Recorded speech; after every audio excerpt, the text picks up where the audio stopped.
pamoja na zuio haramu dhidi ya Chadema kuondolewa, bado ofisi ya msajili inatafuta njia za kufanya shughuli za Chadema zisimamishwe. Tayari baada ya kikao cha kamati kuu tulichokaa tarehe 28 na 29 mwezi Aprili na matamko ambayo tuliyatoa ya kamati kuu tarehe 2 mwezi Mei na tarehe 5 mwezi Mei mbele ya umma kuhusu masuala mbalimbali na kwa kauli mbalimbali za viongozi wa chama ambacho wamezitoa kwa nyakati mbalimbali, tumeandikiwa barua na ofisi ya msajili ya kutakiwa kujieleza. Sasa katika hatua hii hatutaweka hadharani maudhui ya barua hiyo kwa sababu bado tunaendelea kushauriana ndani, lakini vyombo vya habari mnaweza mkawatafuta ofisi ya msajili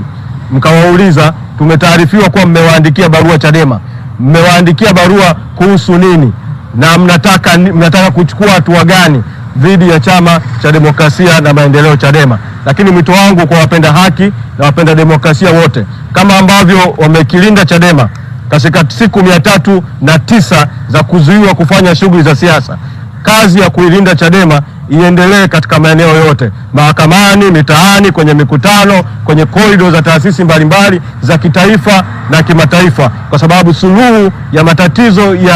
yanayokabili nchi yetu, mkwamo wa kisiasa unaokabili nchi yetu,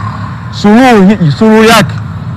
Chadema ni kati ya mdau, kwa kweli mdau kiongozi katika madai mengi ya msingi, ikiwemo madai ya katiba mpya na madai ya reforms katika taifa letu na madai mengine ya msingi ya wananchi. Kwa kazi ya kuihami Chadema na kuilinda Chadema ni kazi ya Watanzania wote, ikiwemo nyinyi vyombo vya habari kama muhimili wa 4